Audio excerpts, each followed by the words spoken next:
I'm Beth, and these are my memories. To the complex and precious people who appear in them, thank you. I forgive you, and I'm sorry. You shaped me, and I carry you still. In remembering, I've come to see us all more clearly, not as villains or saints, but as humans doing the best we knew how. I must have forgotten. Until now.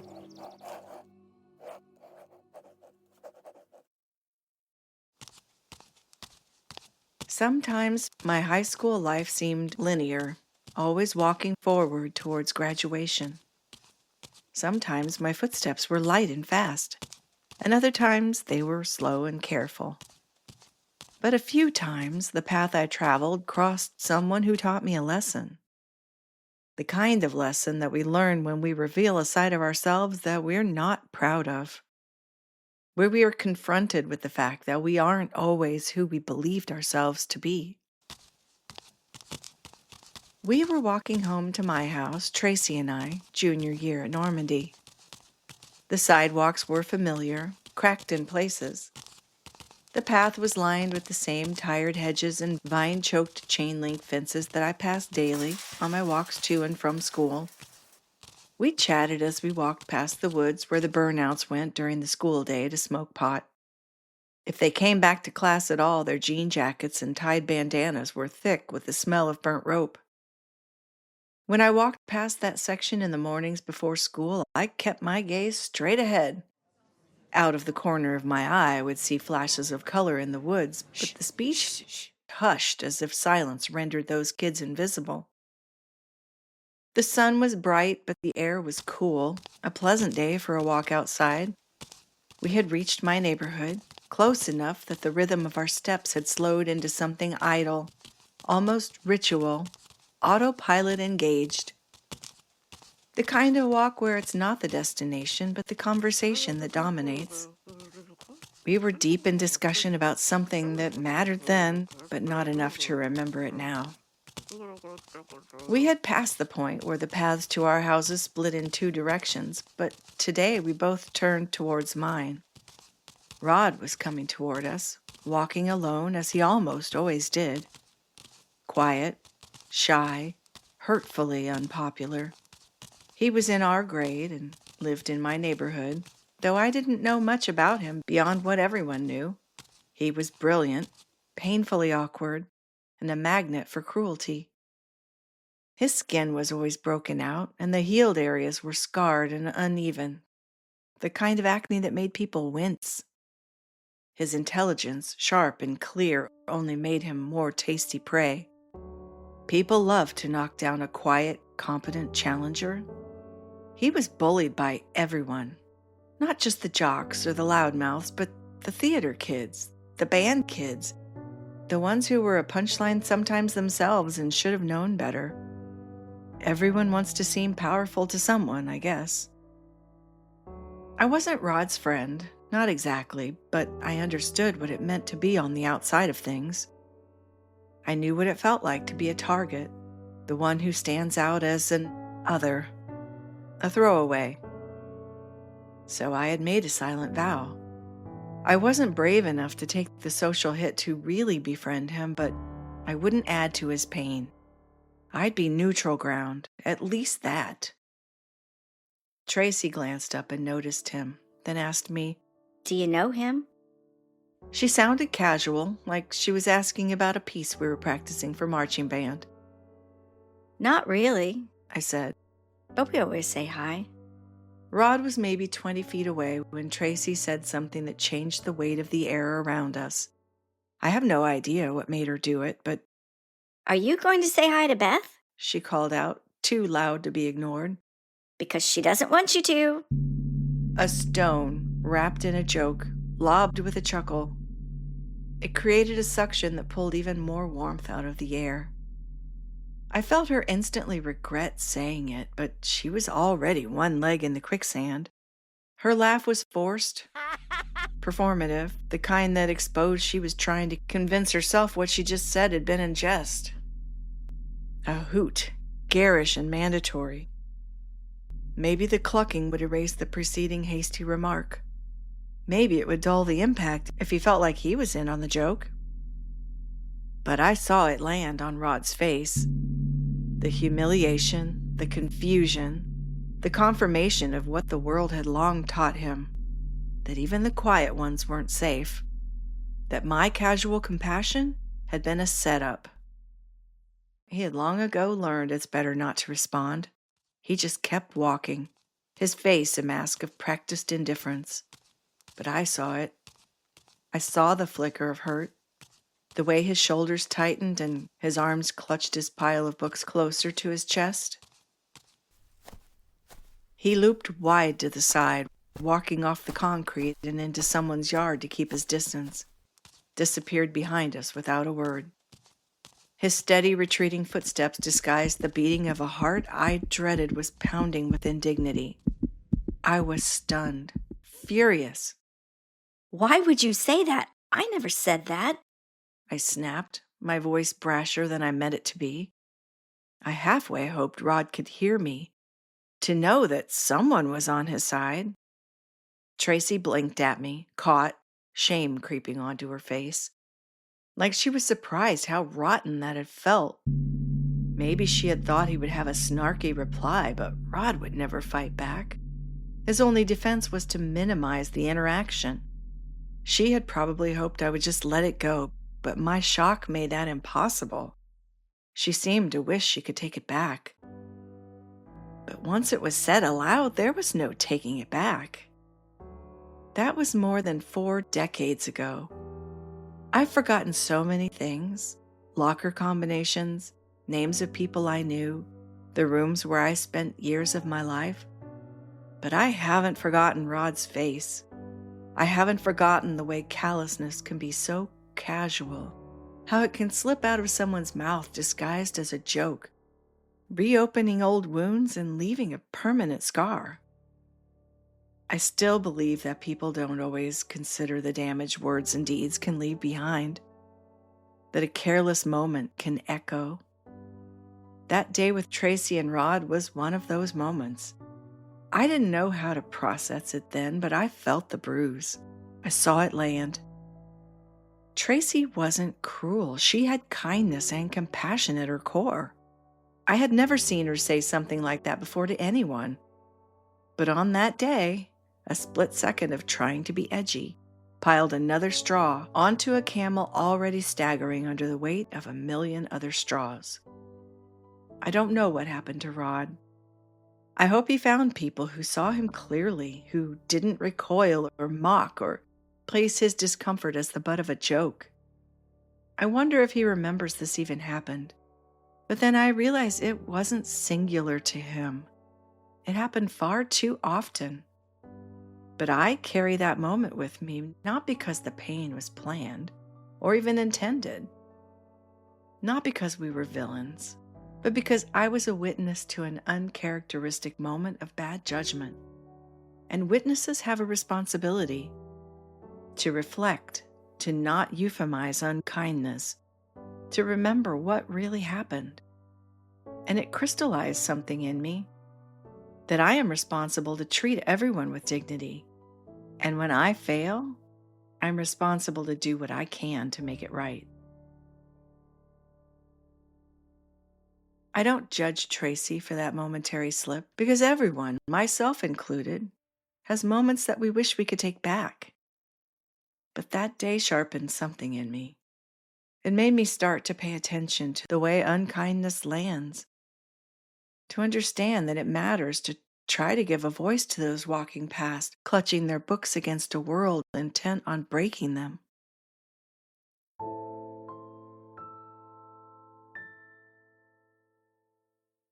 But even though I understood on several levels how callousness looks and how it affects people, I wasn't always immune to hiding behind it myself.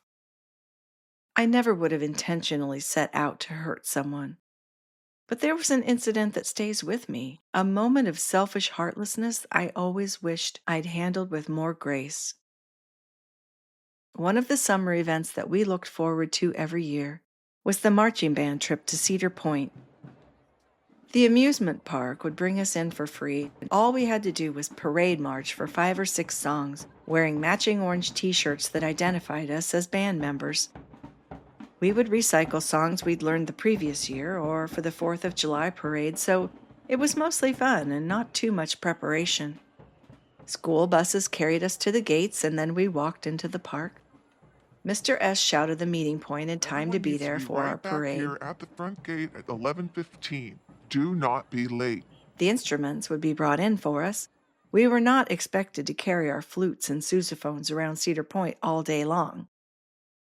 We had the first few hours of the day to ourselves to do whatever we wanted. We started the morning walking with a group, but when they wanted to stand in line for a ride we didn't want to go on, Tracy and I broke off and headed towards attractions that sounded more fun. We had walked 100 yards or so in the already hot July sun when, over the sounds of carnival games and screeching children, we heard someone calling our names. We looked around, unsure of the direction the sound was coming from, but then we turned and saw her. A girl everyone called Diz. She was a majorette. We had never hung out, and while she was bubbly and positive, we found her to be a little bit over the top. She was always smiling, always talking. And while she seemed nice enough on a passing level, it's exhausting to be showered with continuous monologue, especially from someone you really don't even know. We first thought she was just saying hi, running into acquaintances in a strange place, but it soon became clear that she was catching up with us, on purpose. We had no idea why, as we weren't friends, and we thought her friends had been in the group we just left. Why are you by yourself? Tracy asked, thinking Diz might be looking for someone else. I don't want to drive the Model Ts. Same as us. Tracy and I exchanged a glance. She was latching on. We decided to try to make the best of it, hoping if we let her hang around she would run into someone else she knew. She asked where we were going. We were thinking about the sky ride that takes you from one end of the park to the other from about 70 feet in the air, like a zip line in slow motion, with safety features. Diz was all in for the sky ride, but we weren't close, so we decided first to get a snack. I bought a funnel cake and a drink. They made fun of me for my powdered sugar coating like puffs of clouds on my orange band t-shirt. Every time I took a bite, Diz began listing off all the things we should do before the meetup happened. Do you guys like the safari? How about the pirate ride? We had really done nothing yet, and she was planning out the whole day. Oh, I love the corkscrew. How does anyone keep up this level of interaction all day long? Oh, but the mine ride will break your back. We finished our food and started walking in the general direction of the sky lift. Before we reached it, we were distracted by the whitewater landing ride. We got in line, a long line, and Diz bent our ears the entire time. She was just trying to belong, but she was really wearing us out. Maybe we should go see what's in the theater today. Tracy and I didn't even talk to each other. We just stood quietly while she chatted a mile a minute. The last time I went on the log ride, I lost my favorite earring. Finally, we reached the front of the line and were loaded in. We raised our arms as we splashed down into the water, as if we were laughing in the face of danger in the log ride.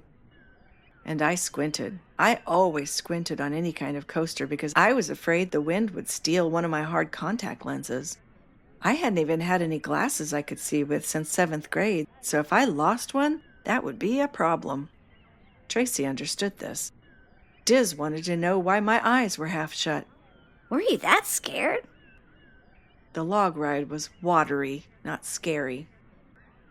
At the end of the ride, Tracy and I got off and started walking down the exit. Should we try to find the blue streak? Or maybe the Wildcat coaster? Diz came up breathlessly behind us and said, You almost walked off without me. We exchanged a look that expressed what we didn't say out loud. When Diz asked us to wait while she used the bathroom, Tracy and I stood outside in the shade of a tree. Oh my God, she is wearing me out. Me too. How can we get her to go somewhere else? It wasn't that she was horrible, she was just a lot. This was supposed to be fun and relaxing. We couldn't imagine listening to her all day long. Tracy had an idea. Let's go ride the train. Diz came out, wiping her wet hands on her shorts to dry them. She loved the idea of the railroad. I think she would have agreed to anything we suggested. We were nearby, so we walked to the crowd of dads and kids waiting for the train to arrive. When it finally came, Diz eagerly got on ahead of us, and we lagged to allow people to go in front and fill up most of the seats. At this point, we were just putting distance between us for a break in the chit-chat. She kept looking back at us, telling us to hurry up and get on so we didn't miss it. After everyone else had boarded, Tracy and I hopped on several rows behind her. And when Diz saw us seated, she was content and turned forward. I don't know who suggested. Maybe we should get off. It very well could have been me. Should we? We asked one another. Either that or listen to her until it's time to leave. We both hesitated, wanting the other to make the decisive first move, to lead our self-centered escape. Finally, one of us flinched and we both hopped off. Just then, the train started moving and we ducked out of sight behind a food cart. Tracy turned to me. Did we really just ditch her? We had. We were both uneasy with what we had done, just for some peace. But at the same time, we felt relieved that she was heading somewhere else on a slow train. Why us? I tried to rationalize it. Why didn't she stay with her friends? It never occurred to me then that maybe those friends had ditched her too. Tracy and I walked around the park, intentionally not talking about Diz for the time we had left until we met up for the parade. Then we all gathered our instruments and lined up in formation. Diz walked past us and said quietly, You guys lost me on the train. With a sick feeling, I knew she understood we'd left her on purpose. We played our songs as planned, returned our instruments to the cart to be sent back to the bus, and the whole band descended together upon the Gemini, a racing coaster. We flooded the queue with matching shirts and then filled up the twin trains with orange and howled and laughed through the whole ride. It was a good feeling to be part of this, and it emphasized how lonely it must feel to be excluded. In some way, we felt justified in running away after getting Diz onto the train. We hadn't invited her, and we weren't friends. We had just wanted to do our own thing without someone we barely knew latching on to us. But being talkative was her way of trying to connect with us. And somewhere in my heart, I remembered what it felt like to not have anyone, to feel left out. And that was a terrible thing to inflict on someone who was just trying to be friendly. Someone who didn't know where else to go. I don't know that there's any kind way to tell someone you don't want them around, but I do know it was a dirty trick we pulled. And as soon as I saw her face when she said, You guys lost me on the train, I regretted it. We didn't just leave her alone in a huge park full of people. We made her feel foolish for trusting us. We hurt her dignity. And we put a doubt in her mind about reaching out. I wish I had thought more about it before acting. But it couldn't be undone now. Her feelings couldn't be unhurt. It would have been a first step to have apologized, but I was embarrassed to have done it and never worked up the courage to face her. It wasn't lost on me that she'd had the courage to reach out to us when she didn't know where else to go. So I tried to hold this as a lesson. I would make mistakes in life, and sometimes they might hurt others. But when a person reaches out for friendship, there's something they need, even if they try too hard, even if their need isn't evident. And it usually takes very little to meet it. I doubt Rod and Diz ever knew each other.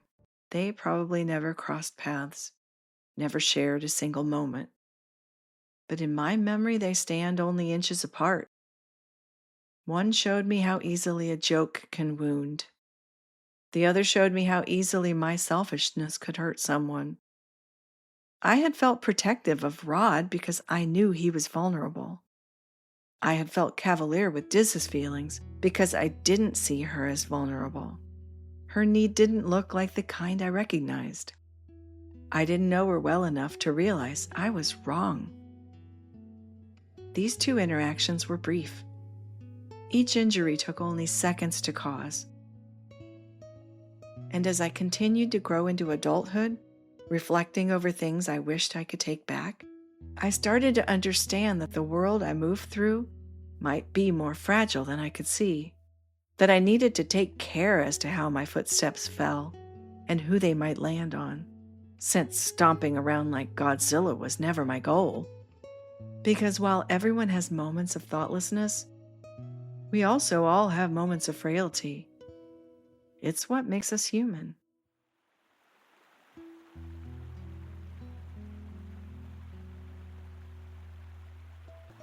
Thank you for listening. These are my memories, and maybe they echo yours too. I must have forgotten, but I remember now. All writing, editing, and sound design are by me as a labor of love. If you enjoy I Must Have Forgotten, please support the show by liking, subscribing, and leaving a kind review wherever you can. It really helps other listeners to find me. Sound design for this episode includes excerpts from MuseHub and Pixabay. These audio textures help carry the memory, shape the emotional arc, and are honored with gratitude here.